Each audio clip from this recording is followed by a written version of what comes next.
अगली खबर का मामला राजनीतिक और कूटनीतिक दोनों है। सेंटर पॉइंट है एक केंद्रीय एजेंसी जो आजकल कुछ राज्यों में रेडार पर है। नाम है ईडी यानी एनफोर्समेंट डायरेक्टरेट। कहीं भी जब केस मनी लॉन्ड्रिंग का होता है तो यही एजेंसी जांच करती है। इसी एक्शन के चक्कर में एजेंसी मुकदमे और विरोध वाला रिएक्शन भी झेल रही है। आज 2 वजह से इसकी चर्चा है। एक तो बंगाल में हुई छापेमारी से जुड़ा है जिसमें सुप्रीम कोर्ट को दखल देना पड़ा। दूसरा मामला झारखंड का है जहां आज रांची के ईडी दफ्तर में पुलिस जांच के लिए पहुंच गई। ईडी के अफसरों पर पेयजल विभाग के कर्मचारी से मारपीट का आरोप है। दोनों मसलों को लेकर एक एक कर समझेंगे। पहले चलते सुप्रीम कोर्ट जहां आज ममता बनर्जी बनाम ईडी मामले में तीखी बहस हुई।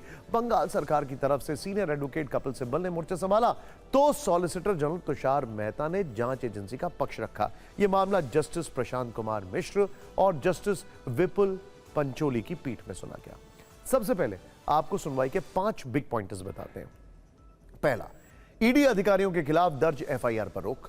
दूसरा, ईडी अफसरों के खिलाफ अगली सुनवाई तक कार्रवाई नहीं। तीसरा, राज्य की एजेंसी या पुलिस को इस तरह के काम में दखल देने की छूट नहीं। यह गंभीर मुद्दा है। चौथा, राज्य एजेंसियों की आड़ में अपराधियों को संरक्षण नहीं मिलना चाहिए। और पांचवा, केंद्रीय एजेंसियों को किसी पार्टी के चुनावी कार्य में दखल देने का अधिकार नहीं। सरकार और पुलिस को सभी सीसीटीवी डिवाइस और दस्तावेज सुरक्षित रखने का आदेश दिया गया।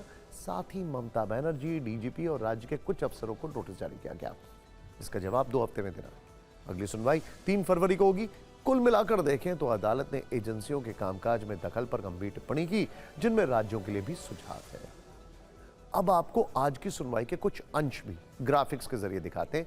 किस पक्ष के वकील ने क्या दलील दी, क्या समस्याएं बताई और फिर जज का क्या रिएक्शन रहा। देखिए, एसजी तुषार मेहता ने आरोप लगाया कि ईडी अफसरों को धमकाया जा रहा है। जहां रेड पड़ी वहां सीएम खुद पहुंच गए और जांच में बाधा डाली।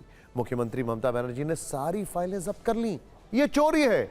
उन्होंने एक ईडी अधिकारी का फोन तक छीन लिया। यहां तक कि बंगाल पुलिस ने राजनीतिक सदस्य की तरह काम किया है। एक मिसाल कायम करते हुए जो अधिकारी वहां मौजूद थे उन्हें निलंबित करना चाहिए। इस पर जस्टिस प्रशांत कुमार मिश्र ने पूछा तो क्या हमें उन्हें निलंबित कर देना चाहिए। फिर एसजी ने जवाब दिया कि सक्षम अधिकारी को कार्रवाई का निर्देश दिया जा सकता है। मामले की शुरुआत में सुप्रीम कोर्ट ने पूछा कि ईडी वहां किस लिए गई थी, क्या जांच चल रही थी।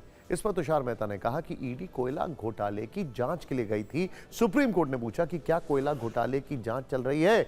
इस पर उन्होंने कहा हां, कोयला के भुगतान कैश में किया जाता है। लगभग 20 करोड़ कैश आईपैक को ट्रांसफर हुए। इसीलिए 8 जनवरी को कंपनी के 10 ठिकानों में तलाशी ली गई। एसजी तुषार मेहता ने कलकत्ता हाईकोर्ट में हुए हंगामे की भी चर्चा की। उन्होंने कहा कि हम हाईकोर्ट गए तो बड़ी संख्या में वकीलों को इकट्ठा करके हंगामा करवाया गया, जिसका जिक्र जज ने अपनी टिप्पणी में किया है। एसजी के मुताबिक बकायदा मैसेज भेजकर कहा गया कि कोर्ट को जंतर मंतर बना दो, यानी भीड़ जुटाओ। इस पर जस्टिस मिश्रा ने पूछा क्या वो जंतर मंतर था। एसजी ने कहा हां, अदालत को जंतर मंतर में बदल दिया गया था। सुप्रीम कोर्ट ने कहा कि हम इससे बहुत व्यथित हैं कि हाईकोर्ट को सुनवाई नहीं करने दी गई। इस पर बंगाल सरकार के वकील कपिल सिब्बल ने विरोध जताते हुए कहा कि कोर्ट को सही जानकारी नहीं दी गई है। सिब्बल ने कहा कि मुख्यमंत्री द्वारा सभी उपकरण जब्त करने का आरोप झूठा है। सिब्बल ने कहा कि बंगाल में चुनाव का जिम्मा आईपैक के पास है। पार्टी ने 2021 में इस फर्म के साथ कॉन्ट्रैक्ट किया था। हमारा मानना है कि ईडी को इसकी जानकारी है। इस पर जस्टिस मिश्र ने सवाल किया कि पश्चिम बंगाल में चुनाव आईपैक करवाता है या चुनाव आयोग। जस्टिस मिश्र ने यह भी पूछा कि क्या वही आईपैक है जिससे पहले प्रशांत किशोर जुड़े थे। सिब्बल ने दलील दी कि आईपैक के पास कई तरह के आंकड़े रखे जाते हैं। चुनाव के बीच ईडी को वहां जाने की क्या जरूरत थी।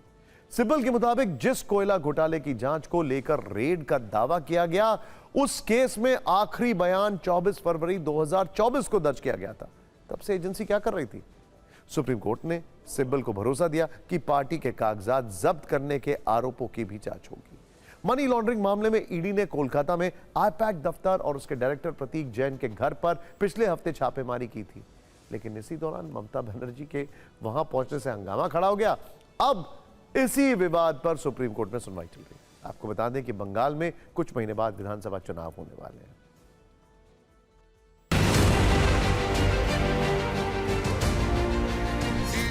has issued only notice and stayed the criminal cases initiated by on the basis of the complaint initiated by the Calcutta police. That has been stayed. Importantly, 2 or 3 observations are there. That one of the important observation in this matter by this Honorable Supreme Court, that when the election is forthcoming, then the interference by the ED to the political parties' affairs is also an important issue to be said. ये कानूनी जोर का तमाचा है उस मुख्यमंत्री को जो समझती है वो संविधान से ऊपर है। सर्वोच्च न्यायालय ने, किसी और ने नहीं, सर्वोच्च न्यायालय ने उन सभी एफआईआर पे रोक लगा दी है। मुझे ऐसा लगता है कि ईडी जो है वो भारतीय जनता पार्टी का एक फ्रंटल बन चुका है। वो भारतीय जनता पार्टी का इलेक्शन डिपार्टमेंट है, एनफोर्समेंट डायरेक्टोरेट बिल्कुल नहीं है। जिस बेशर्मी से और जिस ब्रेजन तरीके से ईडी विपक्ष के लीडर्स को टारगेट करता है और अब विपक्ष के लीडर्स के साथ जो लोग काम करते हैं उसको टारगेट करता है, मुझे लगता है वो शर्मनाक है। ईडी का एक ट्रैक रिकॉर्ड है, ईडी का कन्विक्शन रेट अपने आप में दिखाता है कि ये मनगढ़ंत आरोप लगाते हैं। 2014 के बाद से ऑपोजिशन के खिलाफ 99% केसेस उन्हीं के खिलाफ दर्ज हुए हैं। बंगाल सरकार बनाम ईडी विवाद अभी थमा भी नहीं है कि आज झारखंड में नई लड़ाई शुरू हो गई है। यहां भी एक तरफ ईडी और दूसरी तरफ राज्य की पुलिस है।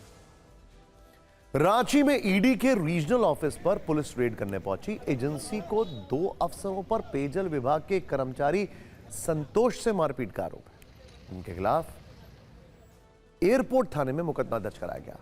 2 दिन पहले पेयजल विभाग से जुड़े एक मामले में आरोपी अफसरों ने संतोष कुमार से पूछताछ की थी। इल्जाम है कि इस दौरान उससे मारपीट की गई। ईडी ने इस मामले में हाईकोर्ट का रुख किया, जहां कल सुनवाई हो सकती है। लेकिन झारखंड पुलिस के एक्शन पर राजनीतिक रिएक्शन शुरू हो गया। बीजेपी कह रही है कि झारखंड सरकार बदले की भावना से काम कर रही है।